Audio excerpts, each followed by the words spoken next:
Hey guys, welcome back to another week of Checkerboard Chat. I'm Trenton Duffer, your sports editor, with Rob Harvey, the assistant sports editor. And today we've got a special guest in Mr. Jonathan Toye, former sports editor here at the Beacon and now an intern with the Knoxville News Sentinel.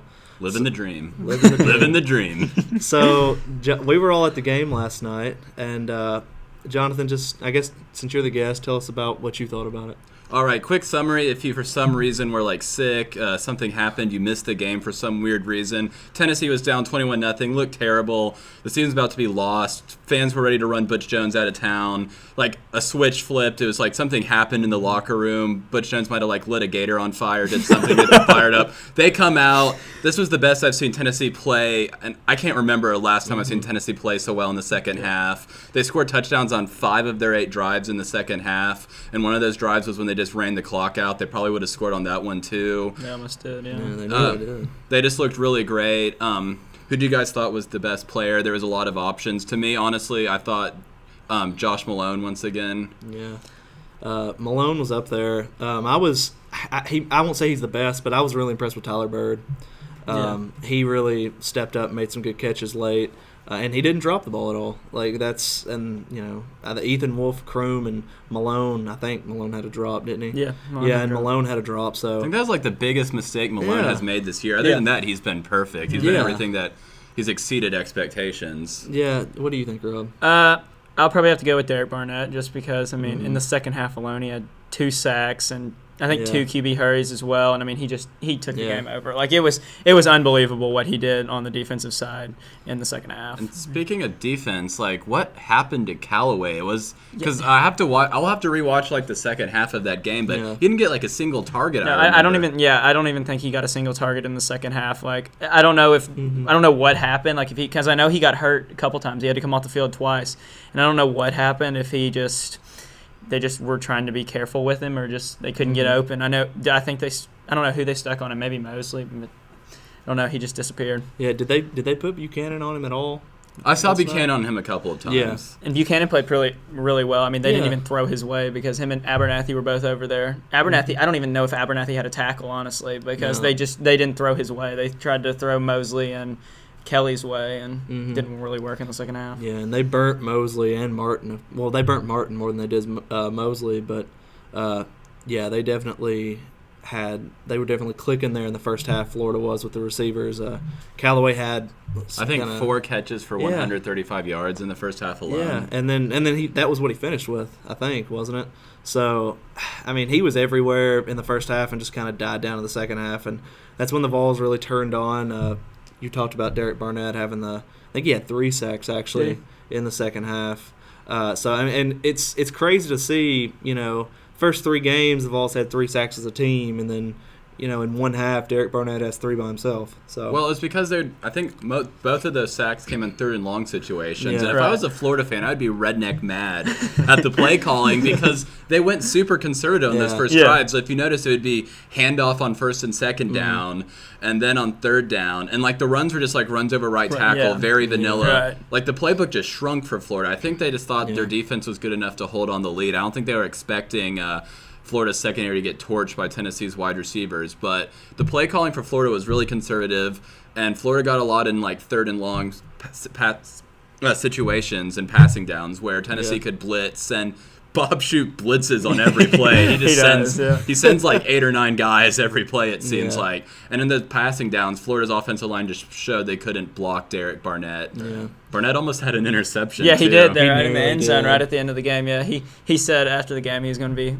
thinking about that one for a while because he was really mad about that. But I think, I don't know, Florida even defensively, they kind of got soft. They gave the wide receivers a lot of cushion, and they definitely took advantage of that. The Josh Malone slant pass on third down that scored the touchdown. The guy gave him a 8-yard cushion, and so by the time he came up to him, Malone was caught the ball and was gone. So I think they just kind of got soft offensively and defensively in the second half and kind of lost it. I also noticed there was really no safety help. I don't know. Right. Well, I'll have to watch again. Like I said, I've just seen the highlights, but I'll just see what they're doing with the safeties because there's no safety help with Juwan Jennings. Once he caught that, it was gone. Yeah. There's really no safety help with Malone.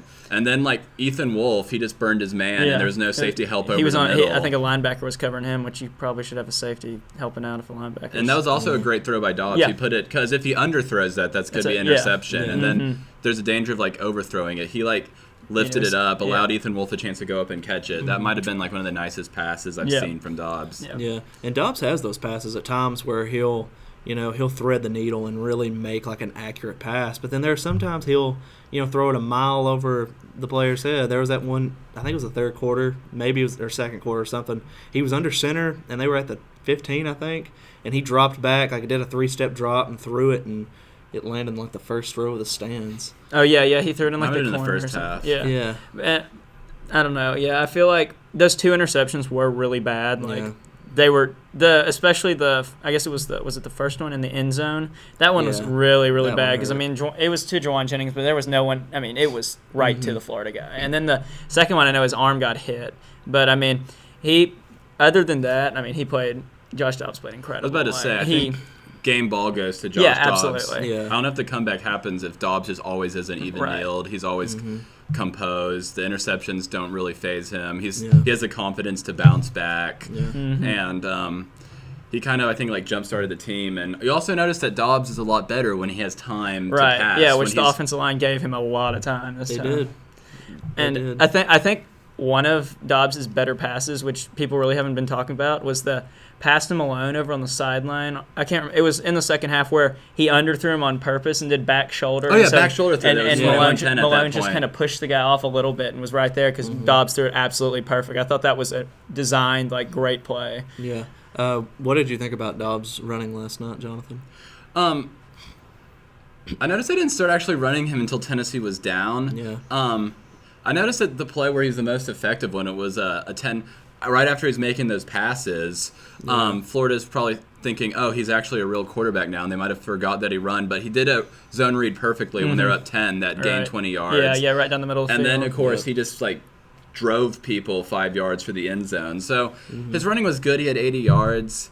But I think, like, his ability to pass was what really was the X factor in this game. I think what helped was that they actually tried shots downfield because, I mean, in the first half, those passes were a little, like, 6-7 yard passes, but when they started throwing the ball downfield and throwing those long balls, it was opening up. And the Florida secondary, all those guys were getting hurt and cramping up and getting hurt. Tabor got hurt. I think Quincy Wilson had to come out of the game at one point, and I don't know. I just feel like if they throw the ball downfield, they have so much more success. Why were the Florida players cramping? Isn't it always like 100 degrees? Yeah, I don't know, but I mean, they were always miserable down in Florida. They just like practice in an air-conditioned indoor facility the whole time. I mean, there was like 4 or 5 players who went down with cramps. I mean, Butch Jones says a lot of stuff that doesn't make any sense or just like cliched, but the one really good point he made was that he thought conditioning was a factor. And that probably was true because they weren't cramping and they looked a lot more fresh. And of course, they were totally whipping Florida in every aspect of the game. So, of course, they're going to have more energy. And speaking of whipping Florida, just how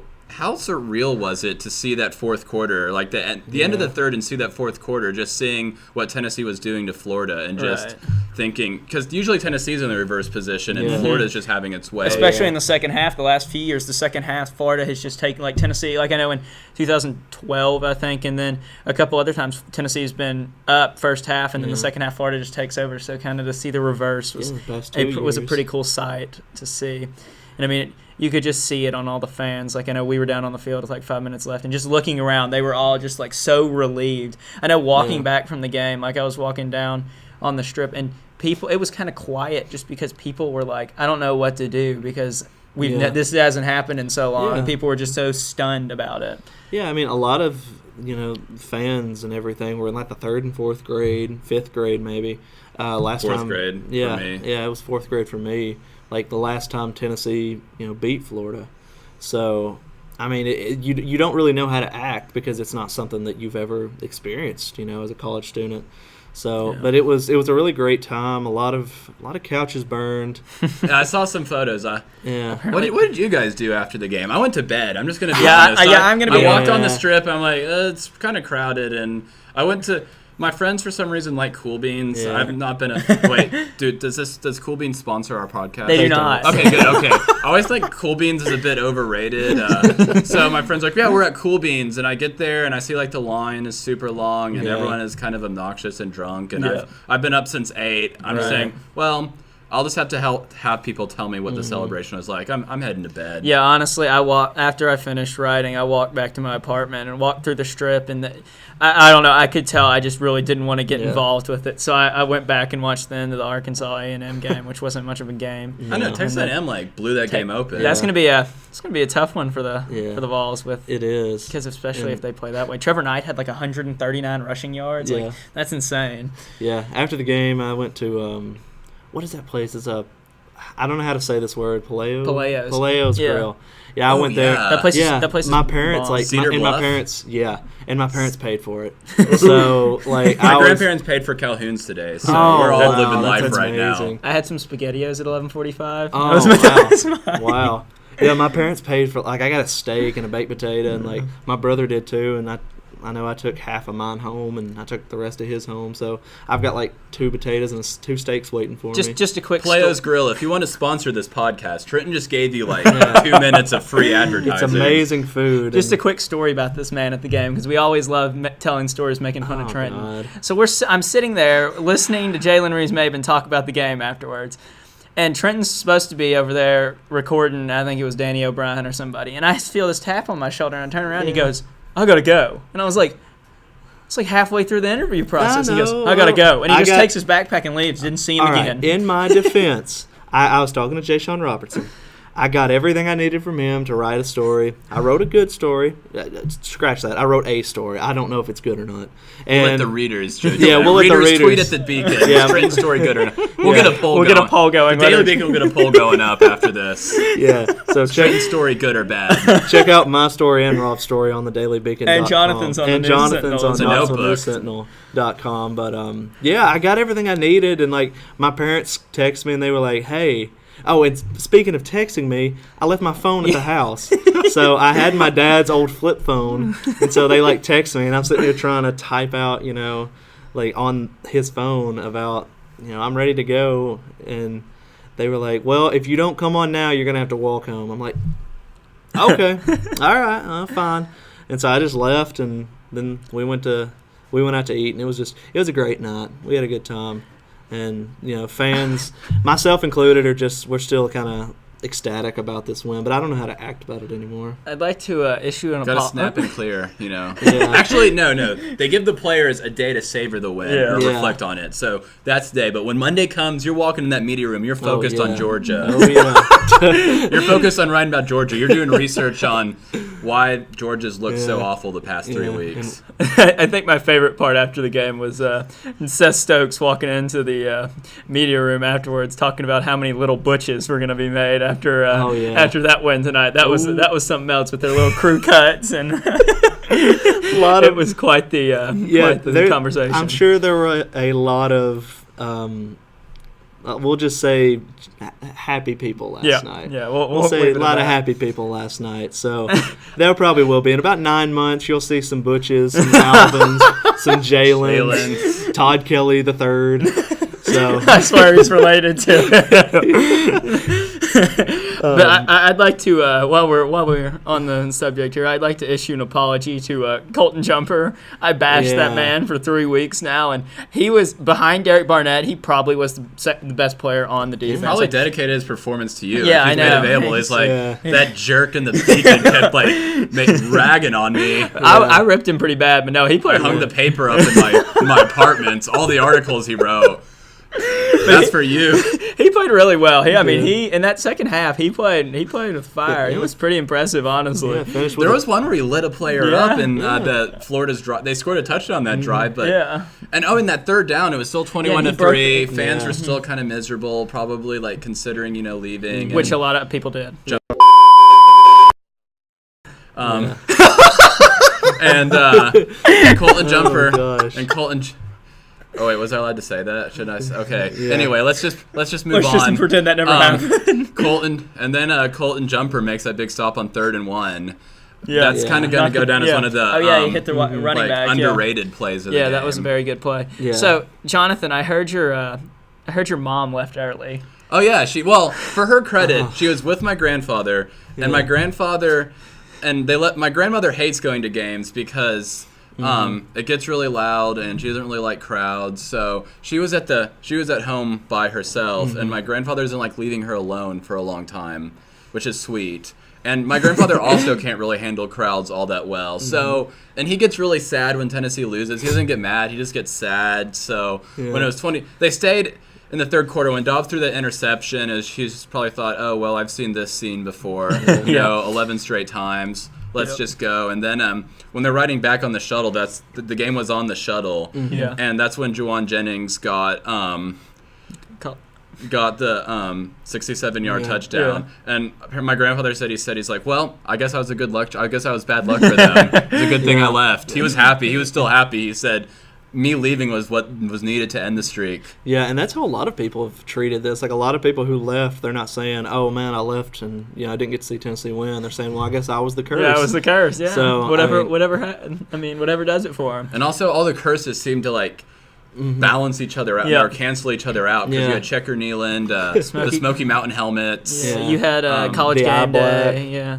I mean, it was all the gimmicks. Oh yeah, so many gimmicks. So Jonathan, what did you think about real quick after the game, Butch calling out the local media? Yeah, I was gonna say that. I rewatched that, and I have a theory. My theory is that Butch's frustrations is mostly directed toward the fans, because everything he says is kind of. Because the local media has been critical, but they haven't been, over the top. I mean, the most critical person probably everyone would say is John Adams. And he said they were going 11-1. And I read all of his stuff because I think John Adams is tremendous. Free Knoxville News publicity. What did he say? The producer's writing. Okay, so if you don't know what Butch Jones said, afterwards he just randomly says, I want the local media to understand that we have something special here. Yeah. And he said, this was he said something about how he said, them building... the local media building this game up was over. It was kind of weird. I don't know. I mean, and there was a lot of national media in there. It wasn't just local media. But he says, I want the local media to recognize that we have something special here and how resilient this team is. And he's staring right at the I know he's staring right at the News Sentinel people, all the Maryville people. He's staring right at. I mean, it was he knew who exactly he was talking about. He was talking about us. Yeah, he wasn't talking CBS and ESPN. All that. My theory is. A lot of the negative stuff he's coming from is not from the local media. It's from the fans, and it's from the message board. The media on VolQuest and 247 can't control what Big Orange 89, born 89 or user Big Orange 89 is saying fire the whole team and they all are losers. Yeah. They can't control that. I think most of his anger is directed toward the fans, but if he came out and said, fans, I want you to appreciate your team more and support these boys, then that he would get blasted. Yeah, you can't criticize the fans no matter how awful they can be. So I feel like he kind of takes out all his frustrations, what he hears from the fans on the local media, and he kind of directs some of the criticism he hears from the Vol fans and directs it or focuses it on the media.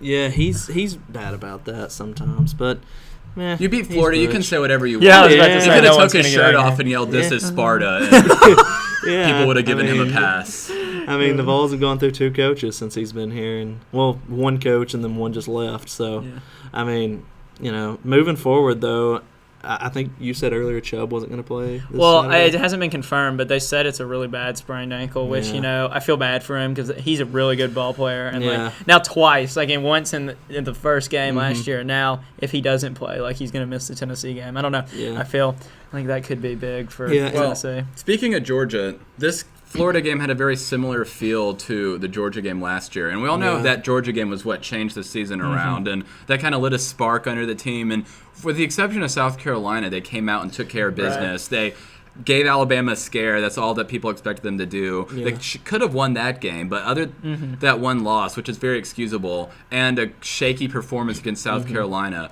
they took care of business and just dominated the rest of the games on that schedule. Yeah. So Vol fans are hoping that since this game was very similar to that game, that the second half performance just light a spark over there, and they figure out, hey, we're good. If we protect Dobbs is a good quarterback. Right. Yeah. And the defense continues to play lights out. And if Darren Kirkland comes back, then You know, you could probably like rotate with him with Colton Jumper, and Tennessee could go on to have a tremendous season. And if they beat Georgia, they're going 10-2. Oh yeah. Yeah, and I think probably. I think the A&M and the Alabama games are going to be. I don't really know. I don't really know how to feel about this Georgia game. Only focus. Your job as a reporter. One game at a time. One game at a time. The Georgia game is the most important because it's the next game. To quote Todd Kelly, it's one play, one game at a time. You know, I got one play in the press box. You have to analyze one play and move on to the next.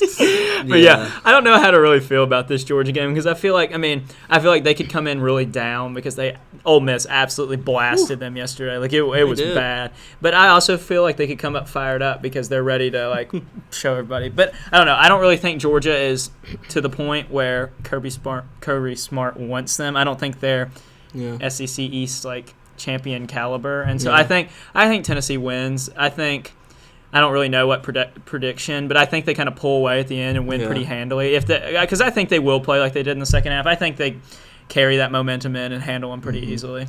Yeah, I'm curious to see how Jacob Eason does against this Tennessee secondary. Like, I mean, Appleby, he's nowhere near Eason's skills. I don't know. Eason, Eason's just okay right now. He's going to be a good player, but he's a freshman. Eason's just okay, and he's already like leagues better than Appleby. Appleby is, I'm sorry if he's listening, but he's terrible.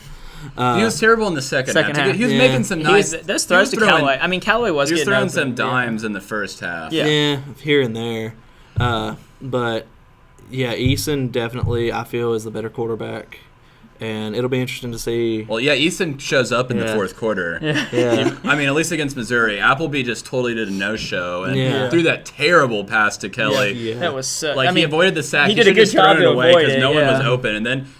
He was still on the run. He just should have thrown it away. He tried to force a throw. That was Callaway's one target. He threw it to he tried to throw it to Callaway on that one. Yeah, I remember. But it was still a terrible Yeah. throw. He shouldn't have made it, and that's what got the crowd really going. My friends in the student section. Sorry, my back was itching. I don't know if I was allowed to do that. Yeah, you're good. My friend in the student section said that it was the loudest when he intercepted that, and I think that was a big momentum changer. I think that's when Florida was saying, "Oh, Tennessee's is dominating us," and I think that's when you could just kind of see it was like, okay, this game's over. I think Tennessee's got it locked up. Crowd noise, because you really can't tell as much from the press box, but from what I heard Oklahoma last year was louder, but I heard it was pretty loud here, but I heard that Oklahoma was louder last year. Yeah, so I don't know how that happens either. I mean, I guess it's just kind of. I think because some people did leave. Yeah. And also against Florida, Oklahoma, it was more. Tennessee got out early. Yeah. That got a lot of people excited. There wasn't the same sense of dread that you had for Florida because even with 6 minutes to go at 17 points, there's probably still Vol fans saying, well, 6 minutes is a lot of time to screw things up. Oh, yeah. I know when they got the ball back there with like 3 minutes left and a 10-point game, you looked at me and said, oh, perfect amount of time for Tennessee to screw this up somehow. But Tennessee didn't screw it up. Callaway screwed it up because first off, Callaway just ensured that winning would have been a low probability because he fair caught it at the one. He did that twice. And he fumbled. And the second one was literally on the 1 yard line. Just let it bounce and through the end zone. Yeah. And if it bounces high or bounces low, that's just a bad luck for you. Yeah. But calling a fair catch at the 1, I don't know if y'all that just negates all of your positives. I don't know if y'all have heard the broadcast. Vern and Gary, they're over there, and they're both just rotating, going, "What is he doing? What is he doing?" They're just yelling. Then they had to go 99 yards with 350 and wrap it up. Okay. But. Yeah. No, Trenton, keep going. I'm reading what he's writing. Vern. Talk about next game. Okay, let's wrap up. All right, let's wrap it up. All right, it was a great win for Tennessee. It's going to be a great win for the program going forward. This is one of those staple wins. One of the biggest wins in 10 years, honestly. Yeah, biggest win since 2007 Georgia. I agree. Yeah, I agree with that. Next game, it'll be interesting. Like I said, Easton against that secondary, how Georgia responds after getting blown out by Ole Miss, and they're Tennessee and Georgia are on two different spectrums right now. Tennessee can't go, they can't go any higher. They're at the top, and but Georgia's. That's when kind of, at their That's low when point. Georgia-Tennessee games always get weird, though, because Yeah. it always feels like the team that's supposed to win lays a dud. Like 2004, you have to go back way far, but Tennessee got their butt kicked by Auburn. Georgia just dominated LSU. Yeah.